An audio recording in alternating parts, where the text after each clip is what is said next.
Jadi semua sudah ada yang ngurus. Secara fisik sudah ada yang ngurus. Nah, jadi urusan tubuhnya sudah diurus sama bakul kain, bakul baju. Urusan telinganya sudah diurus sama seniman musik. Urusan giginya sudah diurus sama bakul odol sama bakul pasta gigi. Urusan kaki manusia diurus sama tukang sepatu. Jadi seluruhnya sudah ada yang ngurus. Di manusia itu semuanya sekarang sudah ada yang ngurusi, bahkan alisnya tok ada yang ngurus. Ahli spesialis alis. Idep tok ada yang ngurus, semua ada. Bahkan sampai ada yang khusus ngurus bulu hidung, ada. Yang ngurus kuku namanya manikur, pedikur, sudah ada. Jadi sejarah perkembangan manusia ini semua sudah ada yang ngurus. Nah, semua ada yang ngurus. Nah, tinggal masalahnya adalah semua perangkat itu tidak menghasilkan sesuatu yang balance ketika manusia yang sesungguhnya nggak ada yang ngurus. Jadi manusia yang sesungguhnya itu di mana? Ada di dalam sebuah daging. Jadi inna fil jasadi mudghah idza saluhat saluhal jasad wa idza fasadat fasadal jasad ala wahyal qalb. Nah, di dalam diri manusia itu segumpal daging. Yang daging itu di dalamnya menentukan segalanya. Kalau dia baik, seluruh tubuh baik. Kalau dia buruk, seluruh tubuh akan buruk. Apa itu? Qalbun, hati. Secara fisik mungkin jantung ya. Tapi di dalam jantung itu namanya qalb. Nah, di dalam qalb itu ada namanya ruhani. Ruhani inilah yang lintas dimensi, lintas peradaban. Karena ruhani ini ada semenjak belum adanya raga. Makanya orang membunuh itu paling bahaya adalah membunuh nyawa, yang nyawa itu usianya sama dengan semua manusia. Jadi paket nyawa itu berat kalau harus dihabisi. Karena apa? Semua nyawa itu umurnya sama. Hanya persoalan kapan waktunya turun dan kapan waktunya ditaruh di dalam jasad. Nah, asupan gizinya beda. Asupan gizinya agama. Kalau yang jasad ini karena memang berasal dari dunia, dari makanan orang tua, dari menunya, maka penyelesaiannya adalah makan. Memperbesar nutfah yang jadi jasad itu makan. Tapi penyelesaian yang rohani, nyawa ini urusannya yang ngerti, yang menurunkan. Nah, pertama kali nyawa itu dibikin sama Allah, itu ditanya ketika mau diturunkan. Alastu bi rabbikum, apakah engkau lupa bahwa aku ini Tuhan? Maka nyawa itu menjawab, qalu bala syahidna. Ya Allah, aku jadi saksi kalau engkau itu Allah. Fanfukhur ruh, maka ditiupkanlah ruhani itu ke dalam daging. Nah, ketika ditiupkan itu dalam daging itu, kemudian ada dimensi-dimensi jasadi yang kemudian bisa membelenggu ruhani. Ini. Tuh, membelenggu ruhani. Kenapa? Karena jasad itu berasal dari dunia. Dia makhluk dunia. Dia tidak mengenal Allah. Ketela pohon. Nutfah itu kan saripati, makanan orang tua yang dicampur, yang menghasilkan pertemuan, kemudian 3 bulan menjadi nutfah, menjadi alaqah, 4 bulan jadi mudghah. Proses 9 bulan menghasilkan jabang bayi. Nah, ketika ruhani yang sudah mengenal Allah, dia akan bertemu dengan jasmani yang sifatnya dunia, yang sifatnya ragawi. Tangan bagaimanapun juga dia berasal dari dunia, kecenderungannya dunia. Seluruh tangan kalau lihat barang bagus ya pengen megang. Lihat bokong ini ya pengen nyentuh. Itu lumrah. Ya. Mata itu dunia. Dia dibesarkan oleh nutfah dunia. Maka kalau lihat sesuatu ya pasti tertarik. Coba naik motor pinggir sungai gitu, tiba-tiba ada orang mandi.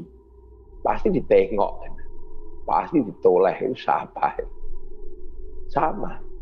Sepatu, kaki itu dunia, kecenderungannya dunia. Itu nggak bisa dihindari. Nah, ketidakmampuan menghindari sesuatu yang bersifat dunia ini terkadang menghasilkan sikap bahwa semua akan selesai di dunia. Dia lupa bahwa yang berasal dari langit akan kembali ke langit.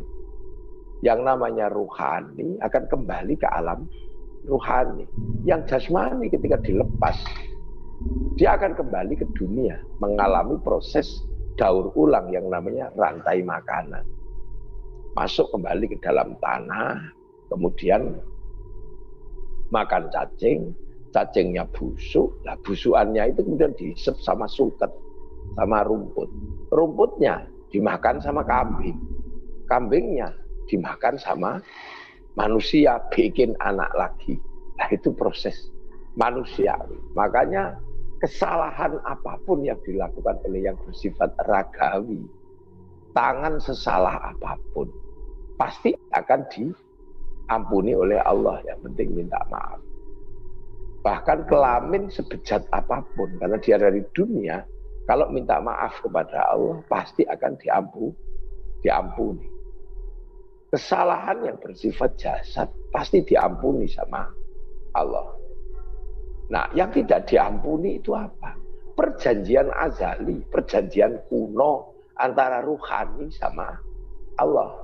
Alastu bi rabbikum. Apakah engkau lupa bahwa aku itu Tuhanmu? Qalu bala syahidna. Aku nggak akan lupa. Makanya kemudian dijelaskan kullu mauludin yuladu 'alal fitrah. Semua manusia lahir membawa fitrah. Fitrah itu adalah kesepakatan awal tentang siapa pemilik dunia. Nah, makanya kemudian Allah menurunkan agama agar orang itu tidak lupa dengan perjanjian awal. Nah, agama inilah yang kemudian mengajarkan manusia untuk menghadapkan dirinya kepada zat yang mutlak, yang dari awal memang menjadi asal muasal perjalanan hidup manusia. Jadi manusia yang asli itu ada di dalam, bukan di casing ini. Cuman casing ini kan sekali lagi seperti padi. Padi itu yang ditunggu oleh manusia itu adalah berasnya. Nah, beras itu tergantung pohon padi.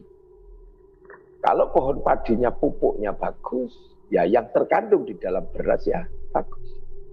Kalau pupuknya organik, maka yang terkandung di dalam beras adalah organik. Sama, pisang juga sama. Yang ditunggu manusia itu buah pisang. Tapi baik dan buruknya pisang tergantung pohon pisang.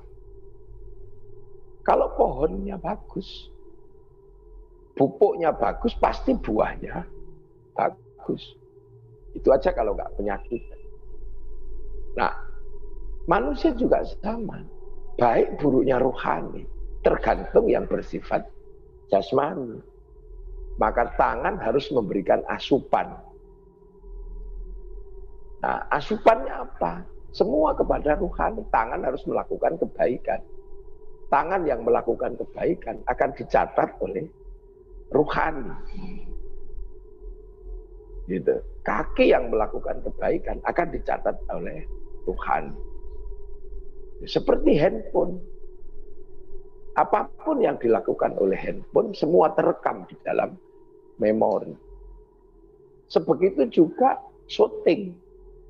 Syuting itu apapun yang dilakukan oleh perangkat direkam di dalam memori. Nah, pada satu titik alat rekam itu juga akan rusak. Bahkan mungkin bisa dibanting. Tapi kerusakan alat rekam tidak mempengaruhi hasil rekaman. Karena semua sudah terkandung di dalam memori. Memorinya diambil, diputer, masih bisa keluar gambarnya. Walaupun alat rekamnya rusak. Sebegitu juga padi. Walaupun sudah ditebang, dia diambil ya. Terus kemudian dipisahkan. Orang tidak perlu lagi bertanya, ini organik atau tidak. Begitu masuk laboratorium, dia orang akan tahu, oh ini organik, ini bukan. Sama dengan pisang, asupan gizinya tergantung pohonnya. Walaupun pohonnya sudah tidak ada, dia akan ketahuan. Karena seluruh yang dilakukan oleh pohon pisang direkam oleh pisang. Masukkan laboratorium, orang akan tahu. Tapi harus ke laboratorium. Kalau mulut aja nggak tahu itu organik atau bukan. Nah, manusia juga sama. Kalau nanti sudah dipisah jasadnya, ruhaninya dikembalikan lagi kepada Allah. Chipnya ini diprint sama Allah. Ya mithqala dzarratin khairan yarah, mithqala dzarratin syarran yarah. Akan kelihatan semua. Sama dengan handphone, sampean diem-diem SMS orang. Nggak ada yang tahu, tapi terekam oleh provider. Sama, sampean nggak ada yang tahu, tiba-tiba miss call gitu. Ada catatannya. Itu ngerasani orang juga, sampean tahu nggak tahu, pasti ada catatannya. Nah itulah. Nah makanya jangan sampai tubuh ini memberikan rekaman yang jelek kepada ruhani, karena ruhani ini akan kembali kepada Allah. Nah, maka lahirlah sebuah disiplin ilmu untuk mengendalikan jasmani, agar jasmani ini berbuat baik. Untuk apa? Agar hasil rekaman ruhani itu nanti baik. Itulah. Nah, agama itu ada di situ. Makanya ada yang mengajari akal, agar akalnya baik, namanya ilmu kalam. Ada yang mengajari tangan agar tangannya baik, namanya ilmu fikih. Nah, ada yang mengajari hati agar hatinya baik, lah itu namanya ilmu tasawuf. Gitulah. Itu yang namanya tasawuf, yang mengajarkan kebaikan. Nah, di atas itu semua, gitu ya. Kenapa sih tangan kok nggak baik? Padahal ruhani menginginkan baik. Kita pengen bantu manusia. Bahkan kadang tangan sudah masuk saku. Itu aja tangan bisa memilih. Ini yang 50.000, ini yang 10.000.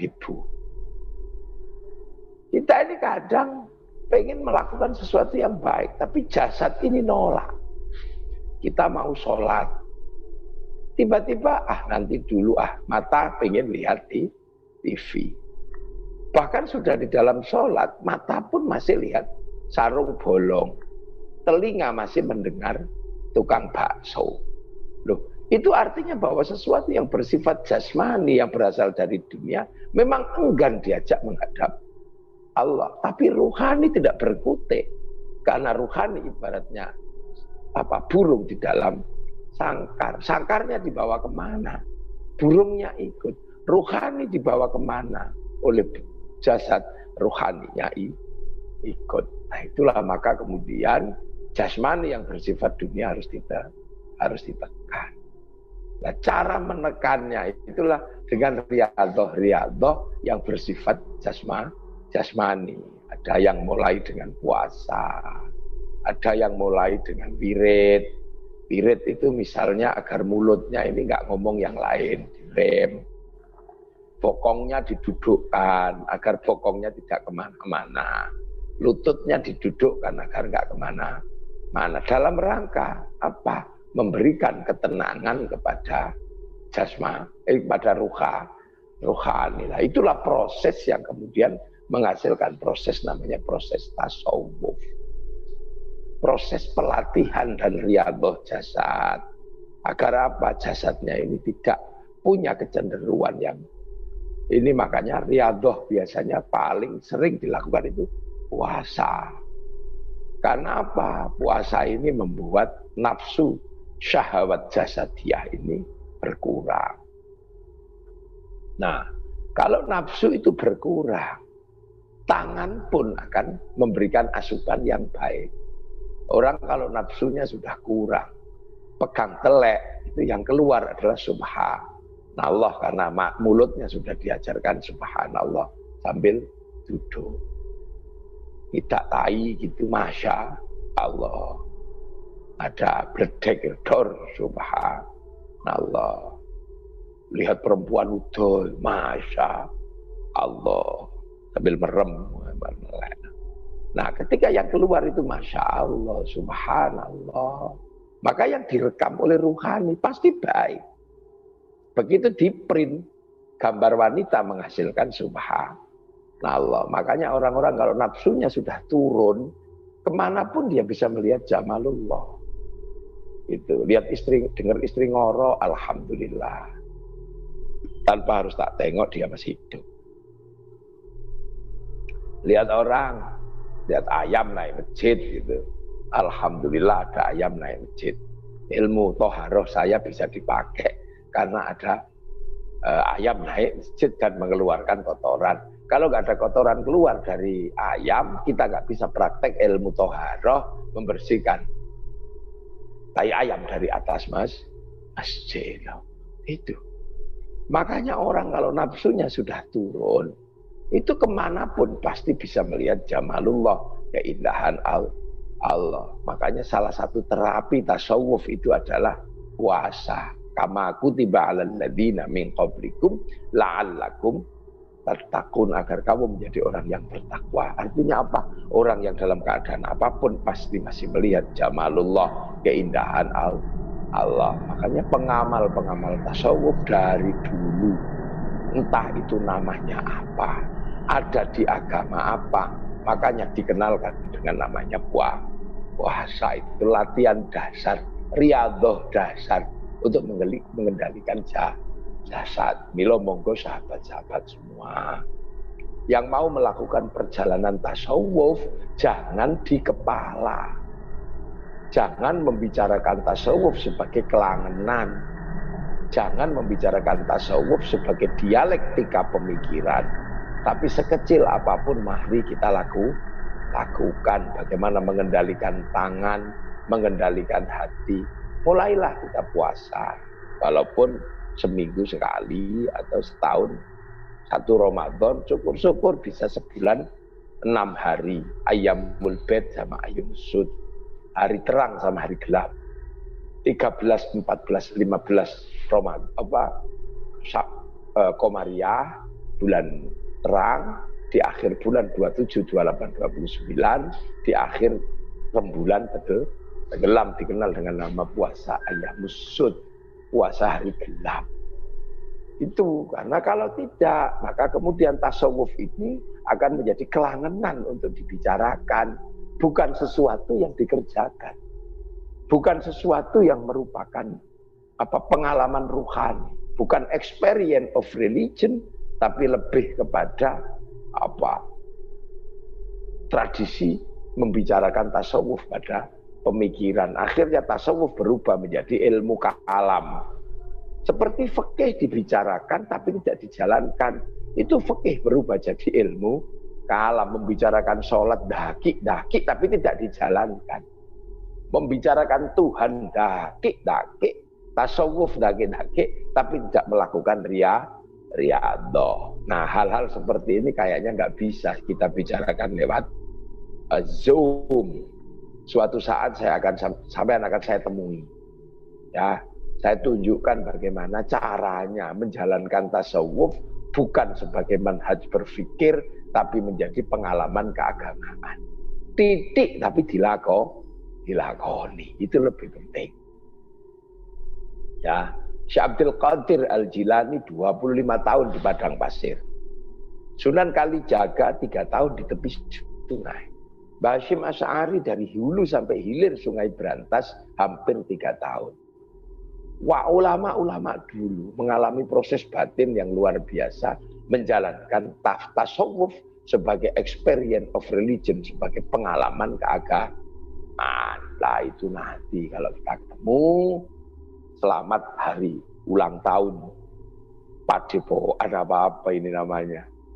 Ya, ini nanti tak kumpulin sampean. Tak ajarkan bagaimana menjalankan tasawuf, bukan bagian dari pemikiran, tapi tasawuf sebagai laku batin. Ya, itu yang penting. Saya ucapkan selamat ulang tahun, selamat anniversary kalau kata orang modern ya, berulang tahun. Nanti kita lanjutkan kapan-kapan, terutama Mbak Era Sukamto. Nanti kalau saya ke Jakarta atau saya di Surabaya atau di mana, kita ketemu dan kita bicarakan dengan intens. Bagaimana tasawuf menjadi perilaku, bukan menjadi pemikiran. Mungkin itu yang bisa saya sampaikan. Karena ini peliknya luar biasa, gak cukup Zoom seperti ini. Apalagi berbicara tasawuf di Nusantara. Itu kita mulainya jauh sebelum zaman Hindu, yaitu zaman Kapitayan. Ketika orang Jawa punya agama yang namanya Sakyang Toyo. Sakyang Toyo itu sang suwung tan keno kinoyo ngopo, itu ada. Dengan ikon besarnya Sang Semar. Tuh. Nah itu nanti kalau kita ketemu ya, biar agar tasawuf itu tidak menjadi budaya berpikir, tapi tasawuf menjadi budaya perilaku. Kalau bisa menikah itu adalah bukan teori, tapi pengalaman. Jadi kalau teori menikah itu ya banyak orang tahu, tapi pengalaman menikah itu ya gak banyak yang tahu. Bahkan gak bisa diceritakan, pokoknya enak gitu. Enak piye, pokoknya enak gitu kan. Gak bisa itu gimana mau ceritakan enak itu gimana. Pokoknya enak, enak gimana. Nah itu nanti kita bicarakan pada forum yang lebih terbuka, sambil syukur-syukur bisa bakar kambing atau bakar sate, itu kan enak itu. Enak itu. Bagaimana berpikir tasawuf bukan menjadi manhajul fikr, tapi menjadi experience of religion, menjadi pengalaman keagamaan. Mungkin itu karena saya harus pamit, karena masih banyak kegiatan yang harus saya lakukan. Semoga ada manfaatnya. Apapun yang diinginkan kita, semoga dalam ridha Allah Subhanahu wa Ta'ala. Assalamualaikum warahmatullahi wabarakatuh.